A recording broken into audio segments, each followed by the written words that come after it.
You're listening to CreepGeeks Podcast. Today's podcast is brought to you by Audible. Get a free audiobook download and 30-day free trial at audibletrial.com/CheapGeek.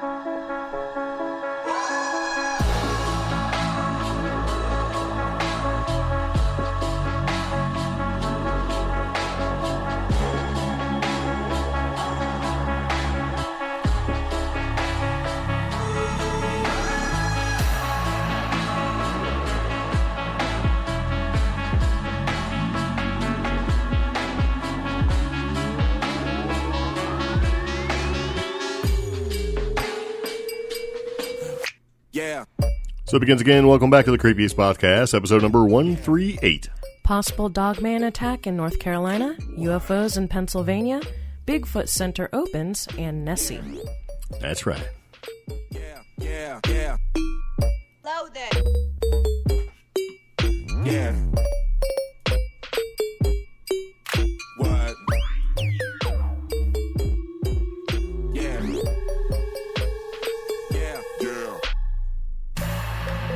So here we are. I can't talk today. Here we are again. Welcome back to the CreepGeeks Podcast. Got a lot of stuff to talk about. If this is your very first time tuning into the podcast, we very much appreciate having you here. Yeah. Yes. I'm your host, Greg. I'm Omi. And this is the CreepGeeks Podcast. And what is this podcast all about? The CreepGeeks Podcast is an offbeat news podcast that takes a lighthearted approach to the paranormal, cryptid, strange, the silly, and trending tech topics circulating the web. Broadcasting paranormal news and fun stories from our underground bunker in the mountains of western North Carolina. Yes. So, yeah. We talk about weird stuff. We find stuff on the internet that we think to be interesting, and we talk about it. And we put it out here as a means for you to listen to it, and hopefully you'll find it to be interesting too. Yeah. Yes. And some of the stuff that we talk about is our things that we have experienced in the past. Because not only do we do podcasts, we have gone out and done some paranormal investigation type stuff, a little bit of cryptid type stuff, and we try to get out there and experience stuff so we can become experiencers. Yeah, it's one thing to talk about it all day, but go out and put your money where your mouth is and go do it. We just don't want to be talk-abouters. We want to be experiencers. So you can write that down. Really? Mm-hmm. Talk-abouters. So anyway, so we talk about stuff we find to be interesting, and hopefully you do too. And the podcast is growing, so it appears that people are listening. Yes. Yeah. And they think it's interesting as well. And if you'd like to support the podcast, a couple different ways you can do that. The easiest way to do that is to listen. Yeah. The next easiest way to do that is to listen and leave a review somewhere. Through? This is your part of the podcast. You can actually leave a review for the podcast on Apple Podcasts, Google Play Podcasts, Spotify, Pandora, all major podcast platforms. You can actually give us a review, a thumbs up, or you can give us a review on Facebook. Yes. We have a couple different ways for you to contact us if you'd like to contact us and maybe share an experience you've had, since that would make you an experiencer and not a talk-abouter, right? You can actually do that through our website. We have a website called CreepGeeks.com, and on that website, amongst all the other good stuff to look at on the website, is a contact area. It's a little form, a little tab you can click on. Yep. Brings up a contact form that you can fill out. There's also a way to contact us via a phone number. That phone number is going to be 575-208-4025, and you can also email us. That email is going to be contact@creepgeeks.com. Yes. And as far as the phone number goes, if you call it expecting to speak to us, that's not going to happen. Sorry. Yeah, it's a voicemail, so feel free. And if you share something and you'd like to remain anonymous, as in you don't want people to know who you are, tell us, and we will respect your wishes, of course. Yeah. Yeah. And one of the ways you can also interact with the podcast and have a little good time is with our Facebook group. Yes, go to CreepGeeks Facebook group. There you go. And join. We have a pretty active group there where we discuss a lot of stuff, and we also share a lot of funny stuff. Yeah, a lot of memes go flying by. It's a good time. And, hey, if you want to contact us and maybe you're on Instagram and you see a post that we make and you'd like to send us a direct message, feel free. And we'll check it and talk back to you. Yeah. And there's another way you can support the podcast. It pretty much helps us keep gas in our Albino Rhino, our simple DIY camper van, and that's by using Amazon. Yeah. When you shop on Amazon to buy stuff, as we all do, if you use our link, which we'll give you in just a second, it basically hooks us up with a small percentage, is pretty much how it goes. Yeah. So you can support the podcast a little no effort, doesn't cost you anything additional. Yeah. And with the affiliate link, we'll get a small percentage. So, and that link is Amazon.com/shop/cheapgeek. Yeah. And, so it helps keep the coffee flowing and the gas flowing, and so we can get out there and do these things. And, very much appreciate it. And there are people that are doing that. It's something that we can see. It's like, wow, that's cool. Yeah. Yeah. Thank you, guys. Thank you very much. And if it's your birthday today, happy birthday. And if it's not your birthday, it will be. And when that day comes, maybe I'll say happy birthday to you. So anyway, there you go. So with the podcast, we like to do a couple different things. Amongst talking about stuff, we also like to share information. And we also support the little guy. And we try to support people that we know and kind of put them on a podcast. So when you hear a commercial play and you've never heard of them before, those are people that we know. So there you go. So it's like, what is that? But no, we do try to help out as best we can. So if you're listening to the podcast and you're a paranormal group out there or another podcast and you would like to kind of share, maybe send us a little intro about yourselves, a little commercial, if you will, and you'd like us to play it on the podcast, we certainly will. And when we make ours, we'll actually reciprocate. Yeah. Because we haven't done it yet. I need to get one out to somebody. So yeah, we just haven't quite done it. We've been kind of busy. So and we're about to be busy for the rest of the year. And being busy, we have lots of different things going on. There's going to be some conferences or cons, as the cool people say, coming up. We'll talk about those as we get further into the show. But when we get started, we do like to do something for the podcast that we'd like to do. You know. And I was going somewhere with this, but anyway. The interesting random factoid. Yes, the interesting random factoid. This is an interesting random factoid you found on the internet. Yes. It's interesting and random. Sometimes it applies to the show, sometimes it doesn't. But either way, it's interesting, random, and you'll like it. So at least you'll learn something every episode. That's right. Something you can take away from it. It's just one random thing, even if you don't remember the rest of the podcast. You go, huh. And today's today's interesting random factoid is this. The Goodyear blimp is the official bird of Redondo Beach, California. Oh, that's weird. The Goodyear blimp. Yes. But not even a bird. So the Goodyear blimp, we all know what the blimp is. It says Goodyear on the side of it, floats around. Just this summer, as a matter of, was it this summer or was it last summer? Last summer. Last summer, a man locally here in our undisclosed location in western North Carolina reported seeing a UFO, of which the people that run the Goodyear blimp said, no, hey, man, that was us. Because the blimp was flying over Charlotte Motor Speedway. And he came back and the guy came back and said, nope. I know what I saw. I know what I saw. And they're like, it was us. I was like, nope. So that person said, I'll be the judge of that. Right? It's like, okay, show you. But anyway, Redondo Beach, California has decided to make the Goodyear blimp its official bird. And so Redondo Beach is a coastal city situated near the Goodyear blimp's home airport in Carson, California. And so they passed a resolution in 1983 to make the blimp its official bird. Wow. That's nice. I guess probably because they see it in the air all the time. Well, it's close to the home city. I'm sure it's, money, tourism, all that kind of stuff. I just thought that was kind of funny. You see like Virginia's bird is like the cardinal. You know what I mean? New Mexico's like a roadrunner. Redondo Beach, California, a blimp. Yeah. So, I mean, I'm sure they think that's clever. But if you didn't know anything about Redondo Beach and didn't know the Goodyear blimp was like kind of located close to it, you'd be like, these guys are kind of not smart. Kind of dim. So, yeah. So anyway, there you go. There's your interesting random factoid. Okay. So as we do in the podcast, we like to talk about different things and things we find to be interesting. And this is something that we kind of came across today. But we talked about it 6 months ago. Yeah. And it's something that sort of sprung to mind. It's sort of a weird situation. It's sad, unfortunately. But we kind of come across a possible theory. It's just something to kind of throw out there. I don't know if it's true or not. It's kind of one of those things. So let's put the background to it. So pretty much what happened was 6 months ago, this very nice lady, 77-year-old teacher. Yeah. She was really, good in her community. She was one of these good people that you hear about. That everybody says, they can't say anything bad about her at all because, she's a good person, right? Like really good. A good egg. A good egg. Yeah. Especially in the rural area that she taught in. So. Yeah. So she was out walking her dogs, and this is in Beaufort County, North Carolina. Yeah. And unfortunately, she was attacked and basically killed. She was mauled to death,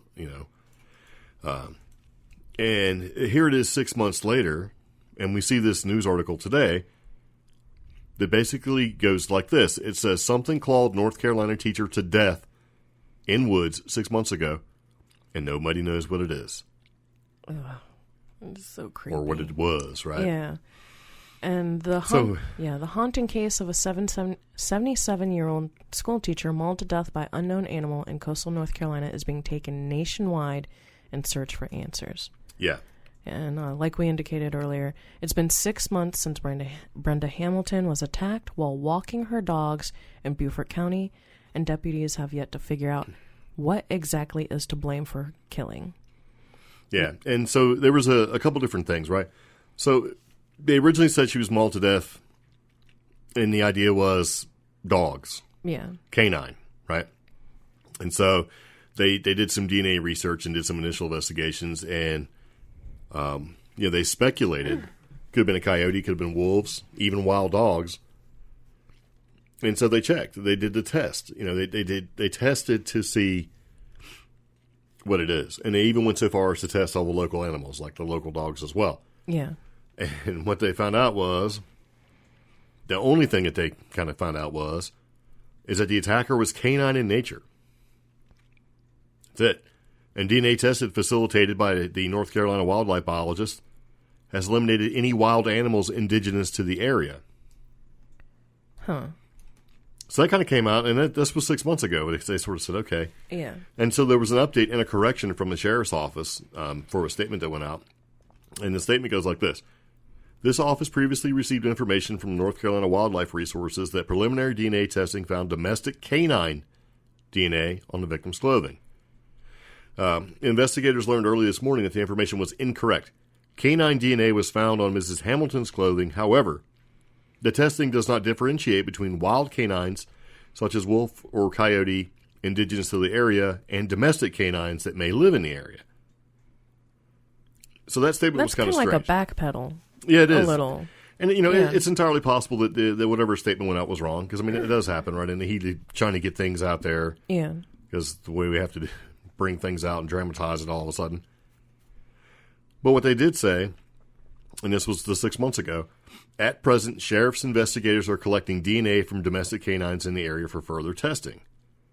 And investigators are continuing to investigate to determine which, if any, of the domestic canines in the area may have attacked Hamilton. Well, that was 6 months ago. Yeah. And after all that, they still don't have an answer. So it wasn't like local, and they tested all the local animals, the local dogs, so they don't know. And the original theories months ago when we talked about this, one of the biggest concerns, throwing all extreme pop theories, I would say, out the window and going with like local wildlife. There was a serious concern that it was wolves.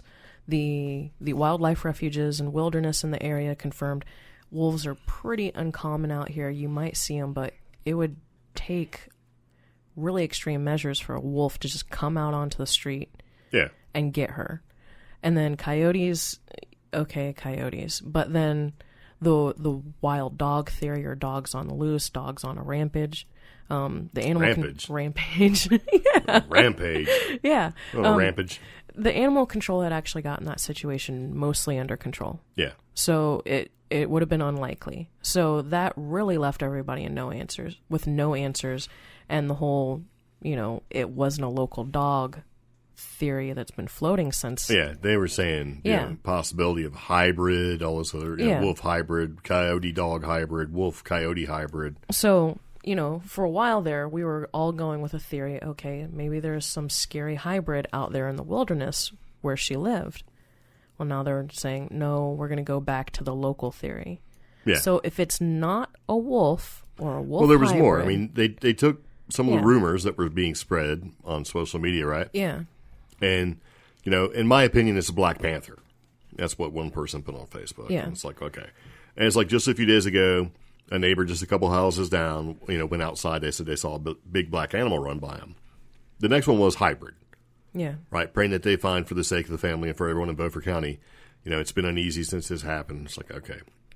And then the county commission had already gotten input from the state's Wildlife Resources Commission, in the U.S.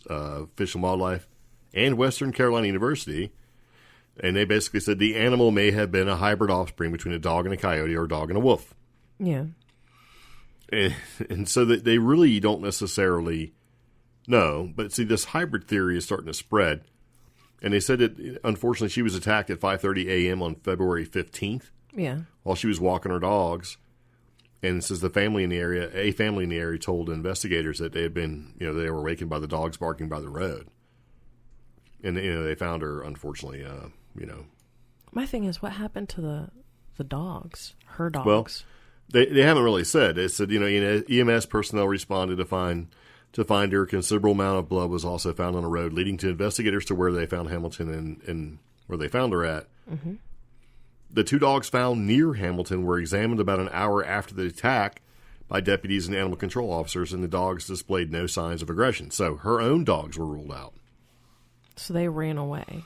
Yeah, yeah. So that's the thing that really bothers me is if it were a dog or a coyote, it would have gone after them. The little it would have snatched the little dogs first. Yeah. I mean, that's, because they're tasty. And easy. Yeah. And so the department took 14 DNA samples from the local pets in the area, and they found no match. And so they still can't determine what kind of canine did this. And so they don't know. They don't know if it's a wolf or coyote, and it's, it becoming more and more stories and stuff. But what if it's not a wolf or a coyote? What if it's something crazy like a Dogman? And see... I mean, it's crazy, right? I mean, yeah. It's like, okay. But I mean, what if? What if it's something crazy like a Dogman? Or maybe, I mean, who knows, right? Because this whole thing is kind of like you've got different sources sort of contradicting themselves. They couldn't tell what kind of canine it was. It wasn't indigenous to the area. It wasn't local dogs. They can't tell if it's a wolf, a coyote, or a hybrid. So it's like you would be able to tell, I would think, if it's an actual wolf or a coyote or a hybrid. Because you'd have, DNA, they can tell if you're, what your ethnicity is and what your race is and where you came from on the planet. How could they not tell where this dog came from or coyote came from or wolf came from? You know?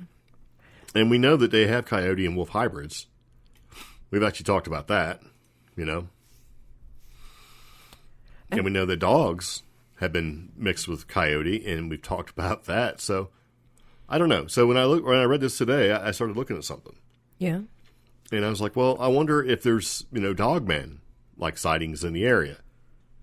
And so I tried to find a resource that had, Dogman sightings on a map. And that's what I'm trying to do right now as well. I'm like, yeah, good luck. Yeah. Because MUFON, right? Yeah. If you have sightings, they put them on a map. And you can look at that map. And MUFON is, it's for UFOs, basically, if you don't know. Lon Strickler from Phantoms and Monsters, he documents and puts on a map every Mothman sighting or flying cryptid or whatever sighting comes across. He puts those on a map, too. Mm-hmm. BFRO, right, for Bigfoot, also has a map. Oh. So I couldn't find a Dogman map, and I couldn't find any sightings local to that area of Dogman sightings because I ran across stories sort of local to that area. Yeah. About people having experiences, but nothing pinpointed location at all. Oh. So I went and looked at BFRO, right? See, that's why I kind of like the UFO one is the best because it's all about getting the exact location. And it's details. Yeah. Yeah. So I wish there was more info. So it's really not. So I went to BFRO.net, which is Bigfoot Field Researchers Organization, I think. I can't remember. That's correct. Okay. Yeah. And from what I've seen, and the weird thing about this is that some of the reports are relatively old. It's like the last time the site was updated was in 2017 or something for this information. I'm not sure. But some of the past Bigfoot sightings, and I wouldn't necessarily think that this attack was Bigfoot. I'm just saying, it's something that I came across. So I tried to maybe do a little bit of research there. Yeah. In Onslow County, there were 6 sightings of Bigfoot. Oh, wow. Which is not far at all from where she was, or from where the county where she is. Yeah. Pender had 2 sightings. Horry County in South Carolina had 3. And so if you kind of follow a little bit of a track there, it goes from the sort of the coastal area in North Carolina off into South Carolina. And then you start to get into like Kershaw and places like that where there are like many more sightings. But my thought is that I've heard this before, and I don't know how true this is. And honestly, I haven't done the research on it because I didn't particularly care at the time.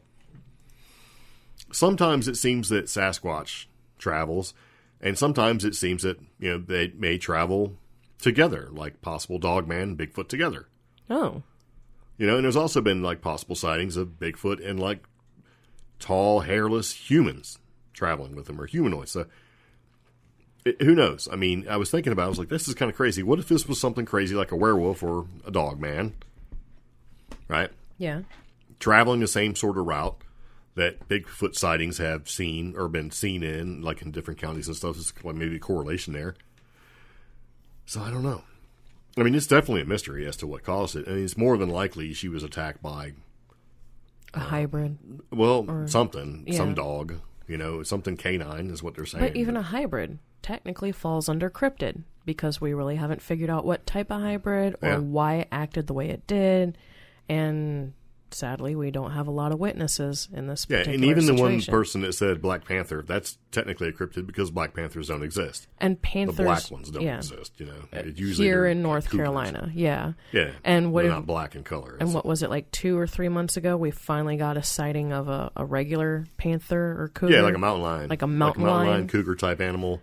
Not that far away from where we are in our secret undisclosed location. Yeah, and it was... And we were driving back from a paranormal investigation towards Marshall, and you and Tess from M&D were talking. Yes. And I interrupted M&D you guys and said, I just saw my first mountain lion. Yeah.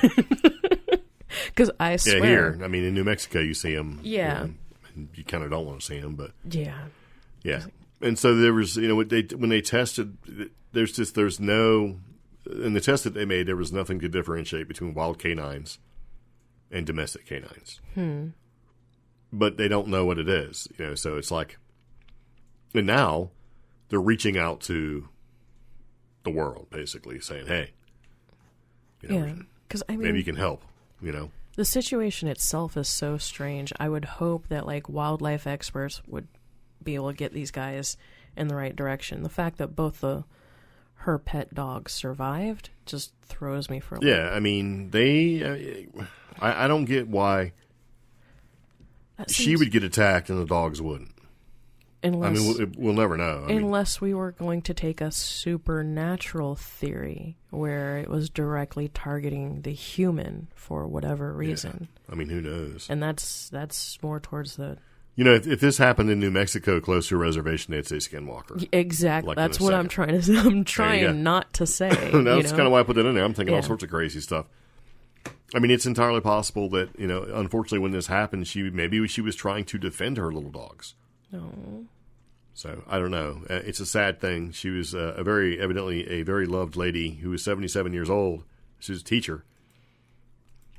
And now they're reaching out because they don't seem to know, you know, so since nobody knows what, you know, unfortunately killed her, and they're kind of putting this out on the internet, sort of saying, hey, help us out here. Maybe you can help us. Worries me because it's like, you know, school teacher, nice person. This is a nice small little country county. You got to imagine other people who were up at that time were school children. Yeah. No, that's terrible. Yeah, I mean, she was walking her dogs in the Pantego community about 135 miles east of Raleigh. Oh. So, I don't know. But, eek. I hope I mean, it's I don't know. I mean, I was trying to find Dogman sightings and just something unusual. And this is what happens, you know, when something happens to a nice person, you reach toward, if there's no obvious explanation, you reach toward the unusual to try to explain such a horrific thing. Yeah. Maybe we can reach out later to Asheville Cryptid Society. Yeah, maybe we'll kind of see. Yeah. So, if the Asheville Cryptid Society is listening, dude, send us a message, man. Let me know what you know. Yeah. So we can kind of see. So, we're not going to call Christian out. Hey. Say, hey, buddy. Well, I mean, I don't know. It's a weird thing. But see, when you see and you read weird things that don't make sense, you start thinking, okay, well, how can you not determine if it's a dog, an indigenous animal, a hybrid? You can just say canine in nature and that's it. You know? It's almost like when the kid, you know, went missing and hung out with a friendly bear for a while in and North then Carolina. And that story completely ended. Like, there's been no follow up with that. And the kid was basically, he's the one that said he stayed with a bear. And everybody else like, that's it. Boom, they cut that off real quick. Which, and you think there should be funny, more, some kind of follow up, Because if you compare it to every other story in media, people get right down to inane details, like the person was on Twitter before something happened. And they were wearing pink. And it's those dumb details that actually add credibility to what you're hearing. And I listen for those weird, dumb details because it's like, okay. But there's no real dumb details here. Oh, that kid was missing in eastern North Carolina. Mm-hmm. Yeah. Interesting, huh? Yeah. So how is he okay, but unfortunately this teacher is not? I don't know. Okay. Yep, kind of weird. So anyway, what we're going to do now is we're going to take a quick break. And we'll be right back. You're listening to CreepGeeks Podcast. Stick with us. CreepGeeks fans, this is Toby Harford of Afterlife Paranormal. Join us October 5th for Carolina Paracon at the beautiful Saluda Shoals Park in Columbia, South Carolina. We have ghost hunting teams, cryptozoologists, and alien contactees, including Katie Stafford from Travel Channel's Ghosts of Morgan City, Psychic Lucky Belcamino, the Bigfoot Guys, alien contactee Eric Mitchell, demonologist James Anito, the CreepGeeks Podcast, and many more. We'll have 25 plus vendors, lectures on all paranormal topics, a psychic gallery reading, and a paranormal panel. Tickets are on sale now, and if you purchase before September 1st, you will be entered to win a ghost hunting kit and Carolina Paracon t-shirt. Find us on Facebook at Carolina Paracon. We hope to see you there. A podcast about curses, hexes, and maledictions. Cursed examines some of the most bizarre and mysterious events that have been documented throughout history. Whether it's regarding tales of voodoo, black magic, or simply a series of unfortunate events, I'll be telling you all kinds of strange tales. 3 episodes are readily available on Apple Podcasts, Google Podcasts, Spotify, Anchor, and other popular apps. These episodes cover tales and stories from Manchac Swamp, the alleged curse of Ötzi the Iceman, and a story involving the Australian international soccer team and a scorned witch doctor. You can find out more about the show by visiting curse.com. That's C-V like voodoo, R-S-E-D.com. You can also follow the show on Twitter, Facebook, and Instagram at Cursed Podcast. Again, that's C-V like voodoo, R-S-E-D podcast. Hope to see you around. Thanks for listening. So we're back. So anyway, that was a pretty horrible thing. Yeah. So it's a good thing for you that you have some good news for us. So this is really good for people that are in Pennsylvania. That's true. And I wasn't really sure about this, but I found a couple of sources. It's interesting that UFO reports are on the rise in Pennsylvania. And Pennsylvania, you wouldn't really associate with UFOs, but there was one significant one, and that was the Kecksburg incident in 1965. And that blew up all over the East Coast. It really drew attention to the area as far as UFOs. And now Pennsylvania has recently started a Kecksburg Alien UFO Festival. What? Yeah. This is bringing more attention to the area. People like UFO researcher Stan Gordon and a few others, they've been investigating the Kecksburg incident where on December 9th, 1965, people across 6 states and Canada reported seeing a fireball streak across the sky before crashing into the woods in Mount Pleasant Township. Yeah. Yeah. Now, this eventually led to the area being a UFO hotspot for a little period of time, and then things faded away. It's called a flap. Yeah. And UFO now, flap. Yeah. And now their Kecksburg UFO Festival is drawing in more and more people are paying attention to UFOs in the area. Right. Pennsylvania now ranks 7th in UFO sightings, according to the National UFO Reporting Center. Yes. Yes. And one of the interesting facts I found was over 31 UFO sightings in the past 2 months. Wow, that's a lot. Now, what I paid attention to was a lot of these sightings either came in pairs or triple. So, if somebody reported something, I want to say like July 6th, so did somebody else. I was like, oh, that's kind of neat. Corroborate. Yeah. Yeah. Like, there's 2 reports from a place called McKeesport. I'm sorry. Yeah. And they were about 7 minutes long. Red blinking light went straight up, then west to south, and gets smaller and disappears. Second light moves, and then, it changes directions. Or then there's something else from Elizabeth and an area called Chalfont. Gosh, these are some interesting names. Yes. Amber circular shape going in all directions, then formed an arrowhead shape and then broke up and left. But then the one about a city away, 4 long cigar-shaped objects spotted in Bucks County. And then Brookhaven, that same night, 4 stationary lights in the sky, 2 on each side of the moon. So there's reports as being basically validated by other people seeing the same thing. So it seems that there's a little bit of a credible reporting going on here from locals. Yeah, and it's just... or it adds to the credibility. Yeah, and I mean, I never really thought of Western Pennsylvania as being a UFO hotspot.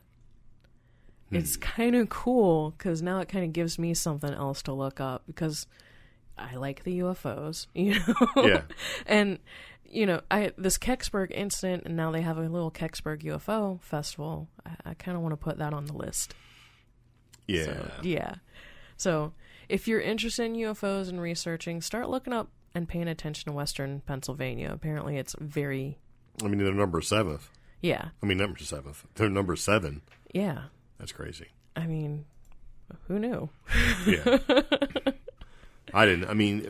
we actually watched the show or it was mentioned in one of the shows we watched for the Kecksburg incident, but you think that was kind of the end of it, but evidently not. So, I guess UFOs are super popular, because of the whole congressional thing going down, and they mentioned that in this article. the whole Tic Tac, UFO, and now the government has a form you can fill out, to request information about UFOs, and then so. And plus some of the documents that we haven't talked about, because they are just, man, I like the UFO stuff. I do, but I just can't do that much research at one time, going through all the documents and trying to connect all the dots. It's like, wow, that's a lot. See, I normally like that sort of thing, but it just goes too deep for with some the things. amount of redactions and kind of some of the leaps that are needed, I cannot bring myself to take some of those leaps. Yeah, because it's funny.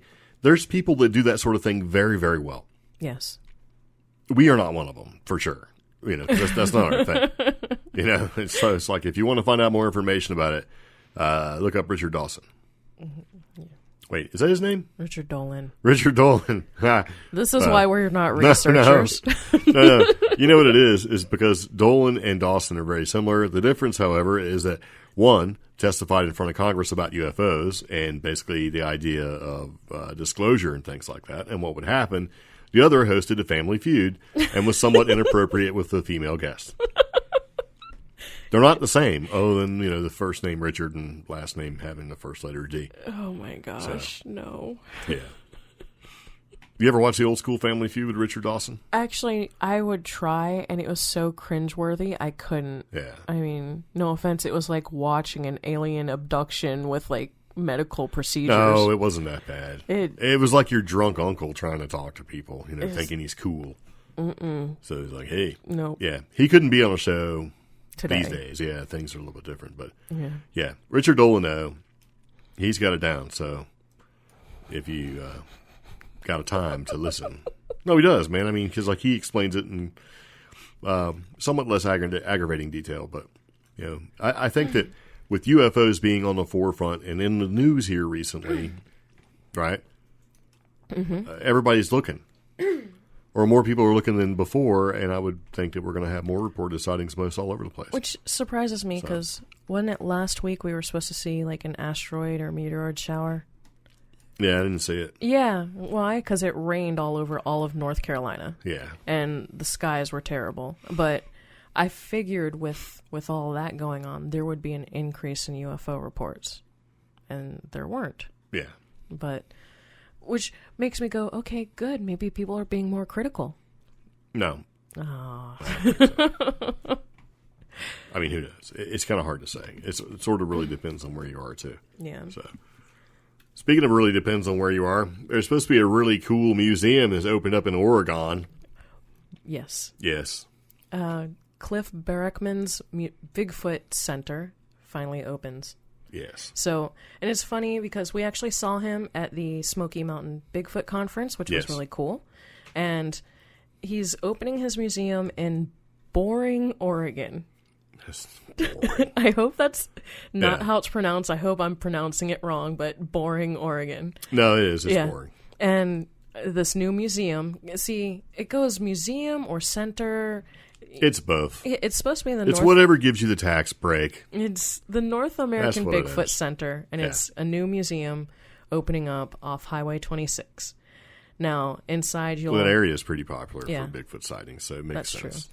Yeah, absolutely. It took months of preparation, but now inside you can learn all about the creature Bigfoot, and I don't know, check out everything that they've found or researched. Now, I did find 2 articles. One was kind of, it wasn't very nice in my opinion. Well, here's something that I thought was great. Yeah. Okay, so you can go and you can get your picture taken. There's basically a Bigfoot like thing there, right? Yeah. Like a statue, but it's not really a statue. 7 foot 6 inches tall. It's hairy, right? Yeah. It's got the features of what Sasquatch supposedly looks like: bare knees, the big brow ridge, thin hair, huge ass. That's what it says. It says it's hard not to drop. So it's a big replica of Bigfoot, and if that's what Bigfoot really looks like, that's pretty scary, man. Yeah. That thing looks like it could kill you to death. So it doesn't look all happy and friendly like Harry and Henderson's Bigfoot. Now, the reason I'm leaving this one article in is because it does have some interesting points in it. Yeah. Because, like I said, I wanted the happy, friendly one congratulating him for opening this, because this is a very anticipated thing. Yeah. This other one, though, it's very tongue-in-cheek and kind of crisp, is the way I'd put it. They do make interesting points, like leaving your junk in the woods leads to big discoveries. Yeah. And this is last February, a woman from Cheshire, Oregon. I guess she was near a furniture dump in the woods, which is actually... In New Mexico, we used to take tours in the desert and go explore things, take pictures of the wildlife, and look for rocks and stuff like that. And we would always come across mattresses, just random mattresses, just out in the middle of nowhere. So we called them murder mattresses. Yeah. It's hard to get rid of a mattress if a murder has been committed upon it, so we just figured they were murder mattresses. So evidently this is a thing here where this lady found some stuff, too. Yes, right? she was in Cheshire, Oregon, and came across a futon mattress in the nearby woods. Murder mattress. And they had 2 giant footsteps on them. Yeah.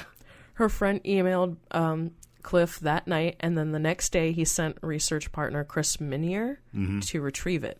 It took 2 days to find, but sure enough, the footprints aligned with peculiar bone structures of a Sasquatch foot. I wonder if it took 2 days to find because they have a murder mattress problem. He was like, is it this mattress? Is it another one? But it's funny because, they're framed. They cut the mattress material out where the footprints are, and they're framed. Yeah. And they're on display. And, it's funny because we seen recently in local areas, somebody put a picture of a footprint up that was made into a cast. Mm-hmm. Doesn't look anything at all like these feet. Huh. Yeah, kind of strange. Anyway, so they cut these pieces of cloth out and they put them, framed them up from the murder mattress. So it's almost like the Shroud of Turin here with the Bigfoot feet. So, but I was surprised that you didn't talk about this one first. Right? Because, like you said, it took a couple days to find a mattress. Yeah. The tracks are framed. Only the prints are up there, gathered from the cloth. Yeah. And, but this one was the Nutella jar. So, in the summer of 2017, Kentucky-based researcher Tom Shea experimented with hanging a jar of Nutella 8 feet high in a forest where Sasquatch was suspected of residing. So he came back a month later and discovered it uphill from where he'd placed the jar, opened, and with 4 large finger-like scoops in the spread. And he promptly made a cast. Huh. So it was like somebody had dipped their fingers into that nasty stuff. Oh. Yeah. So using that cast, Melissa Brackman, crafted her own jar out of silicone that replicates the indentations of the original. So the cast even seems to have fingernails. Wow. Yeah, and then if you go to the center, it's a museum, basically, but it's called the center. Yeah. You can put your fingers in there, and you compare your fingers to the size of Bigfoot's. Yeah. And then it does. Twisted Trees is actually pretty cool. Yeah. So, it's believed that Sasquatch sometimes twist tree branches during strolls through the forest. If you live in the forest and you're just kind of like living there, walking around, are you really just strolling through the forest? You know, it makes it seem like you're hanging out in your backyard. I don't know. I tromp through the forest. Yeah. That's what I do. Yeah. But, and it's funny because when you get more towards the Southwest or the Pacific Northwest, you hear more about the twisted tree branches, the primitive, almost like lean-to structures and stuff like that, sort of, which we came across in New Mexico. A bunch of different times. Yeah. Yeah. Especially in northern New Mexico. But the fact that they've brought some in. Weird so rocks sort of stacked. Yeah. You know, I don't know. And aside from the normal Instagram Karen things. Yeah. Yeah. But the fact that he's brought some in, that's kind of cool because I like the fact that he's brought them in for people to go. Because every keyboard researcher can say, oh, it was the wind or a dust devil. This is more along the lines of what I'd expect from a Bigfoot situation. Yeah. You know? No. He does also include indigenous masks, which I'm surprised. The Bigfoot Center will feature authentic Native American masks as part of the planned indigenous wing of the museum. That's cool. But some are on display in the gallery for right now. The masks are carved by First Nations master artist Alfred Robertson. Oh. Yeah. And depicts Buckwas and Disonque. Yeah. Wild men and women of the woods, who some believe are the tribe's interpretation of Bigfoot. Yeah. So that's pretty cool. We try to be really conscientious of not culturally appropriating anything, Minton says. We want to open the door for Native people to come and see these things. I appreciate that. Because, we hear the different mythologies, and we don't really know enough about it. So him actually trying to incorporate the culture in. Yeah. And, that's nice. So, yeah. It also has a nice collection from Paul Freeman. Ooh. Yeah. So, Paul Freeman was a Blue Mountain watershed manager from Walla Walla, Washington. And some people believe it is a catalog of footprint casings and videos and photographs are sophisticated hoaxes. Oh. But all of his stuff is there. And one of the things that makes Paul's collection, aside from people saying sophisticated hoaxes and stuff like that, is that they're going to have at the center the original 35 millimeter photographs from him that only certain Bigfoot researchers have laid eyes on. Oh. It's kind of hard to Photoshop a 35 millimeter photograph, you know what I mean? Yeah. So, yeah. And see, his most famous video was a 1994 clip of an alleged Sasquatch family in the Blue Mountains. So I don't think I've seen that. Well, you might have, but, Yeah. I haven't seen it recently. Huh. It's been a while. So, I don't know. I think it's pretty cool. If we're ever out that way, we're going to go. Yeah. And, I mean, because they're in the right place to have it. There's been lots of reported sightings in that whole area. And why not? Why not have a nice little, center / museum to go check some things out? Hopefully get bigger. Maybe one day. I don't know. And I do like the murder mattress footprints. I think that's pretty neat.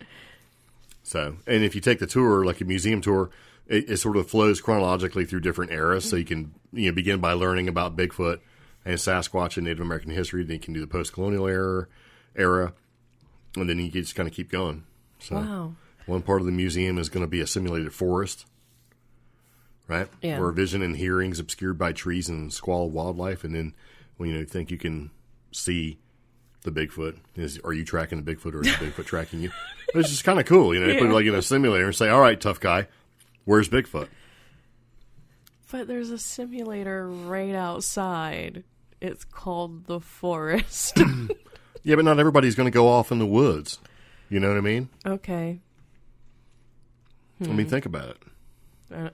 Because all they have to do is you go in there and they turn off the lights and now it's dark. I mean, you're really going to go, hey, let's go walk back 4 miles in the middle of nowhere, make sure there's nobody around, and stand around in the dark and call Bigfoot. I would. So, yeah, that's me, though. Yeah. Now, this museum, the other article provides more factual stuff, and it does state that the museum plans to be open 7 days a week from 10 a.m. to 6 p.m. 10 to 6. Now, this is a 3,500 square foot space that they're looking to add to over the next few months. That's cool. I wonder if he's, like, taking submissions, like, hey, I've got this Bigfoot stuff. Do you want it? Well, I'm sure he's probably, I would think he has contacts to completely be able to fill his museum. Remember, like, months ago, we talked about the UFO researcher in Rio Rancho? He's actually donating all his stuff. Yeah, like 25 years worth of material to University of New Mexico. Yeah. I wonder if there's anybody else besides, like, the Freeman guy that you mentioned. Oh, I'm sure. I'm sure there's people out there that's going to find somebody, that's worthy of it and give it to them. Yeah. Yeah, because if this is your thing, and you're a researcher, and somebody who's been researching for, 40 years, and they turn everything over to you, that's tremendous, man, because, most of the stuff's not being researched and stored, like, traditionally, like at a university type thing. It's kind of rare for New Mexico, but... Yeah. And see, that's... the hand-me-down stuff, man, that's the deal right there. Like, I remember reading stuff about when people would send in Bigfoot hair samples to universities, and they'd send the whole sample. Yeah. I'm hoping someone out there sends part of the sample and keeps the rest of the sample for themselves. Yeah, you should. Yeah. I mean, the way we would do it if we ever came across samples is immediately take pictures of everything, right? Yeah. And then gather it and get it, to somewhere safe. Make sure all those pictures go up into the cloud, multiple places. Yeah. And send part of it off. And preferably to 3 different places, so each one can check and that kind of thing, and keep some locked up safe. And, because with the information that you find, I think depending on, maybe this is conspiratorial side, depending on what you find, man, I think the more places you can send it out there and that people can see it, the better. Because it kind of takes the heat off of you, right? Yeah. And also, if 1 million people see your Bigfoot, all over the place, and see the Bigfoot, cruising in Area 51, showing his badge. And what if you send a sample to like a non-academic type research place, like instead of sending it into whatever university like we usually hear, and people come back, oh, it was inconclusive. Send it to something like flat out for profit, who's just going to churn out your results because they want your $79 or $279. Oh, I'm sure it costs more than that, but Well, that's most people find this stuff. There's no money, man. I mean, see, that's the thing about all this stuff with the cryptid research, UFOs, ghosts, whatever you're researching that's not the normal. Yeah. Most places don't give you grants, or are going to help fund your research because it's non-traditional. Yeah. So where are you going to get your money from? If you're independently wealthy, that's great. Maybe you can write some people. Maybe you can hit the Through the Stars Academy. Maybe get some money there if it's UFO stuff. But other than that, it's it's kind of like you're looking for favors. You're doing what you can because the money, unless you've got the money, it's expensive to do any of this stuff. Most of this stuff's all self-funded. Yeah. Or at least from what we've seen. Unless you can find somebody rich. Like if there was a Bob Bigelow of the cryptid world, that'd be the person to contact. I don't know who that would be. Like who would be the equivalent of Bob Bigelow in the cryptid world? It might be Bob Bigelow. You know what I mean? Well, I mean, because Skinwalker Ranch, right? Yeah, I was aliens, about to say the same thing. Creatures, portals, all that stuff. Possible Sasquatch, Dogman, Shapeshifter. The whole thing was supposed to happen on Skinwalker Ranch. So. Yeah. But I just wonder how much of that stuff was manifestations being manifested to the people that were there from whatever was there at Skinwalker Ranch. Their portal, maybe. Kind of speaks to that theory that was going around Twitter last week about Bigfoot being a ghost or dimensional. Yeah, maybe a interdimensional, yes, a mirror universe thing. Well, you know, and that's possible too. Maybe the stuff that you see out in the woods, these weird, crazy things that you see, are just manifestations that you would like to see.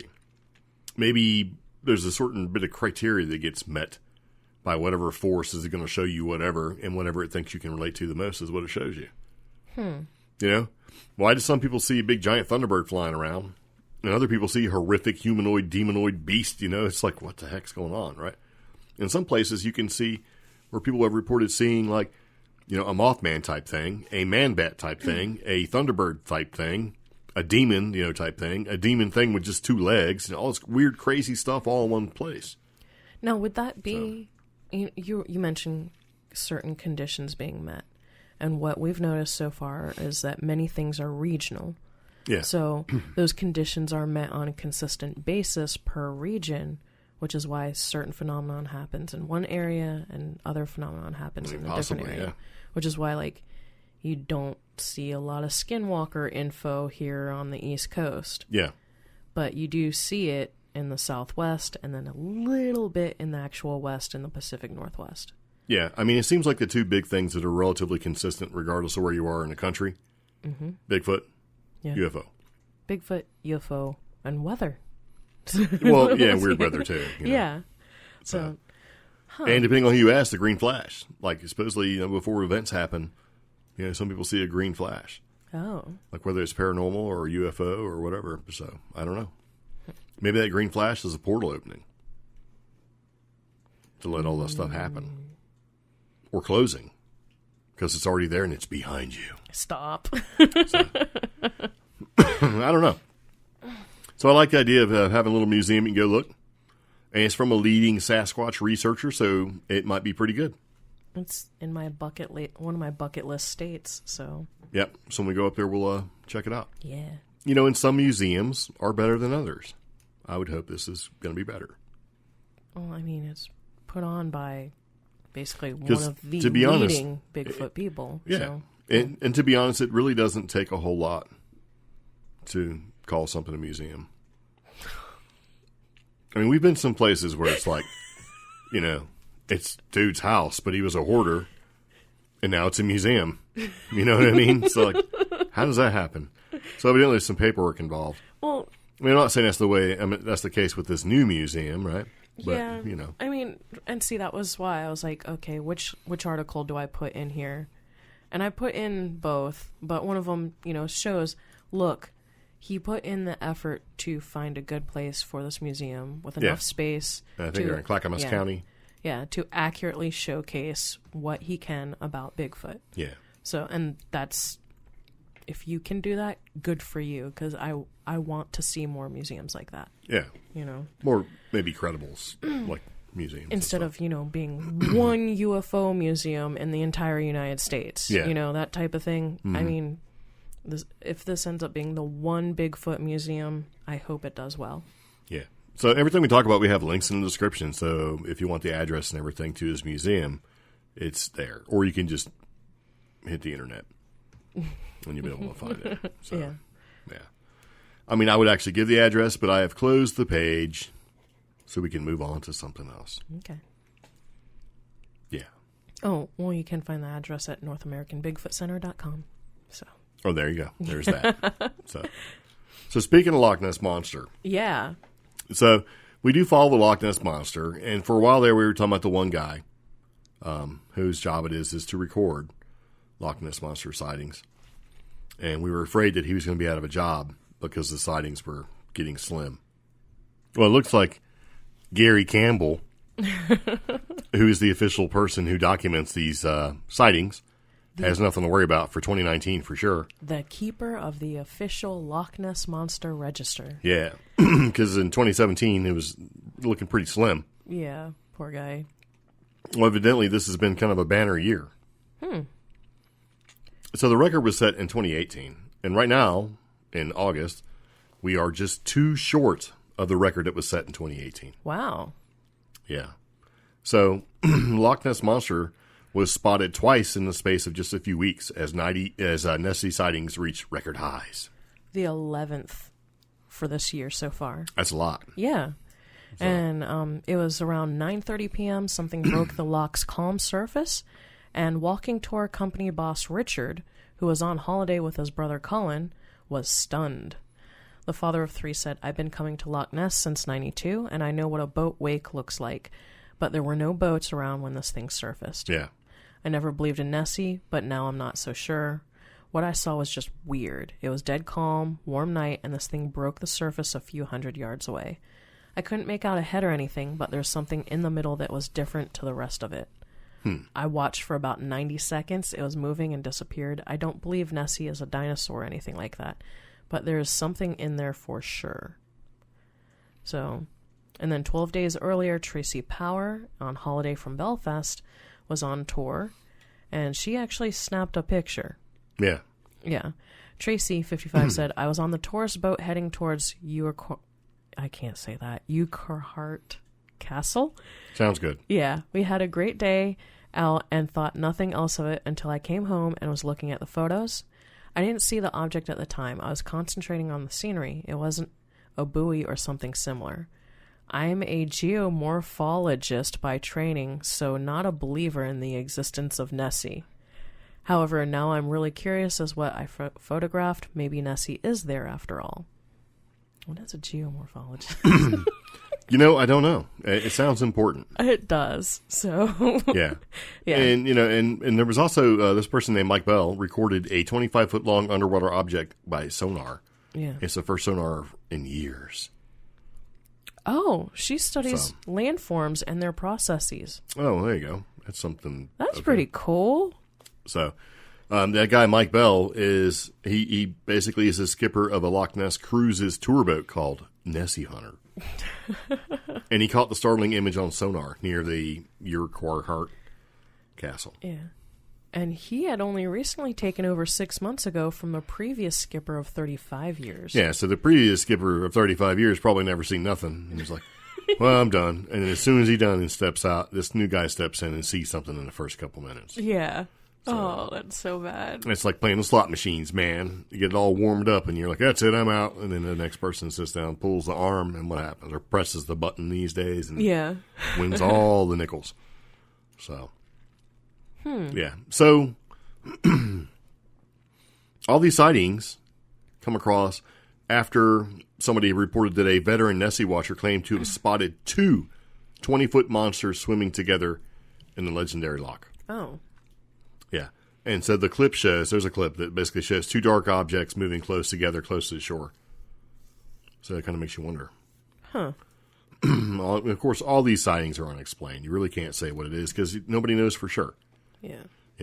Is it currents? Is it eels? Is it, stupid stuff?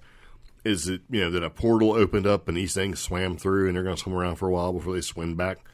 Who knows? So, and one thing that they did try to do is get together and have a Storm Loch Ness Monster or Storm Loch Ness event.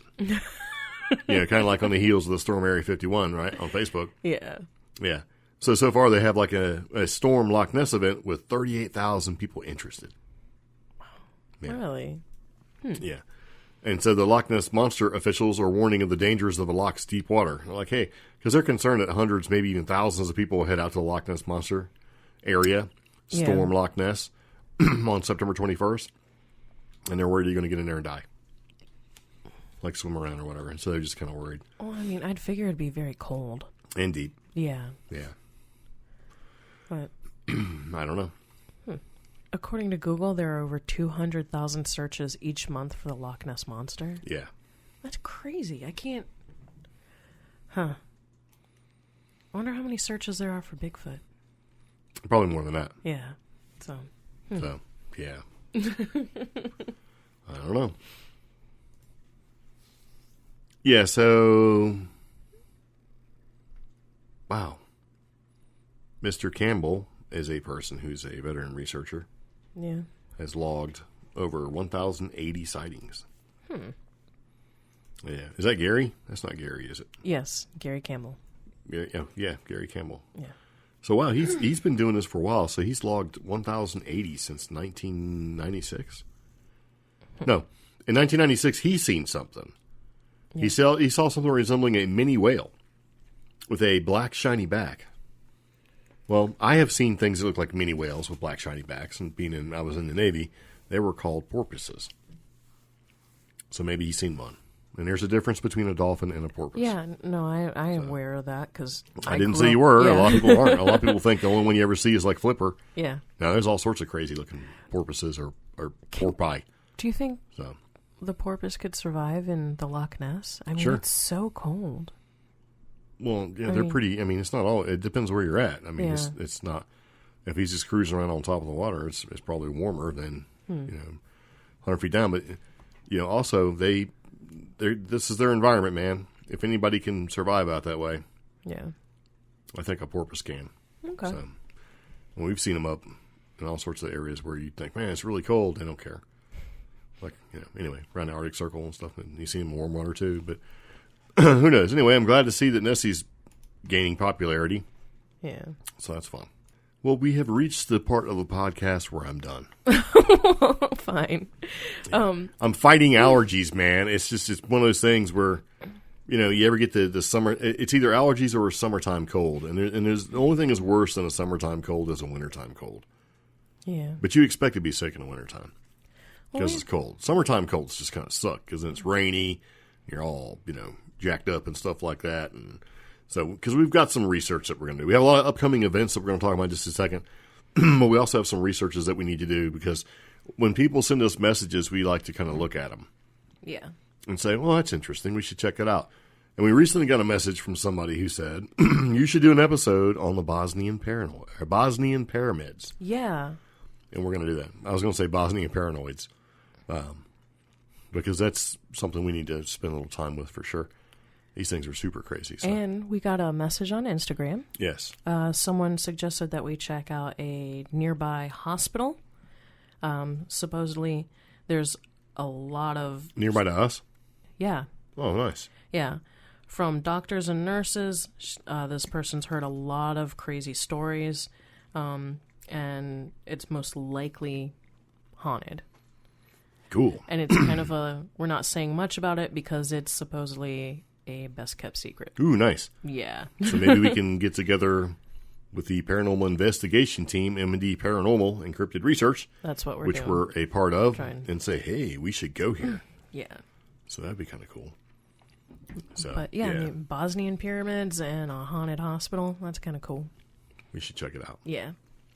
Now, if there's Bosnian pyramids inside the haunted hospital... I'm done. Yeah. Got like a whole Ghostbuster situation thing going on there. Like when he opens up the refrigerator. Yeah. Yeah. And the Zool comes walking out, I'm done. Yep. You'll find me at Waffle House. Maybe. Old Waffle House. Where'd you go? I was done. I saw a gatekeeper. I need a waffle. Yeah. Had to get the shredded cheesesteak hash brown bowl. Yeah. So, anyway. So is that all we got? Are we good? We do want to mention some of the events yes. added to our already busy schedule. Yes. If you go to our official Facebook page, CreepGeeks Podcast, over on the left, click on events. You're going to see all the events we're either attending as vendors or participants, or we're just going because we want to go. Yeah, Comic-Con, we're just going because we want to go. Not Comic-Con, CryptidCon. Yeah. Yeah. Well, we were watching a bunch of clips off of Comic-Con. Yeah. So. But one of the most recent events that we just added is Carolina Paracon. Yes. We are super excited about that. That's going to be in South Carolina. Yes. Saluda... Shoals, yeah. So we'll be at that, and that's going to be in October. And we hope to hear more from Afterlife Paranormal, who's throwing the event on. Yes.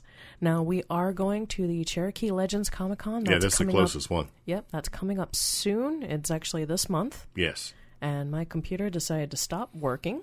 It happens. So I'm going to just talk about that one. That will be at the Cherokee Fairgrounds. Yes. And check our Facebook page for more info on that. There may still be tickets available. Cherokee Legends. Yeah, and we have the website in our show notes of the podcast. Now, another event that we are super excited to attend is the Outer Realms Festival. Oh, yeah. A lot of people haven't heard of this because it's going to be one of the first ones. Yes. Outer Realm Festival is going to be September 21st, 2019. So it's going to be all things weird and unique, paranormal, cryptid, Bigfoot, UFOs, metaphysical, there you go. Reiki, everything. Check this event out. It's going to be September 21st, which, as we know, is supposed to be Storm Area 51. So if you're sane, but you like the weird, skip Area 51. Don't get in trouble with the federal government. Come to this event instead. Yeah. Yes. Have a much better time. Yeah. Probably 100% less handcuffs. Yes. So. Very, very nice. Yep. And again, all links to everything we've talked about are going to be in the show notes for this podcast episode, or you can just go to CreepGeeks.com, or you can reach out to us and ask us about what we've talked about. If you need to contact us via email or send us a message, or send us a business inquiry, that's going to be contact@creepgeeks.com, or use the phone number in the show notes to give us a call. Sweet. Yep. Can you think of anything else? Nope. Oh. Be sure to follow us on Instagram. We post regularly, everything from some of the funny stuff we do to some of the kind of creepy stuff. And not the creepy stuff that we do, but some of the creepy stuff we see. Yeah, and we actually put a little bit of effort into our photos. I'm an aspiring photographer, so hopefully you like our photos. Yes. And we are active on Twitter. Mostly we just like to see what other people are talking about. Yes. Yep. Very nice. Mm-hmm. Well, cool. I think that about does it for this episode of the CreepGeeks Podcast. This was episode number 138. Possible Dogman attack in North Carolina. UFOs in Pennsylvania. Bigfoot Center opens, and Nessie. So, anyway, thanks for listening to the podcast. Tune in. We'll be back again. You'll see us in a couple days. Yeah. Yeah. Anyway, see you later. Take it easy. Bye-bye. Bye. We can feel the floor underneath our feet. Fire shouts through my chest as you watch me bleed. Every kick, drum, hit is a symphony. Every brush of your curves is the air I breathe. You speak, I am listening.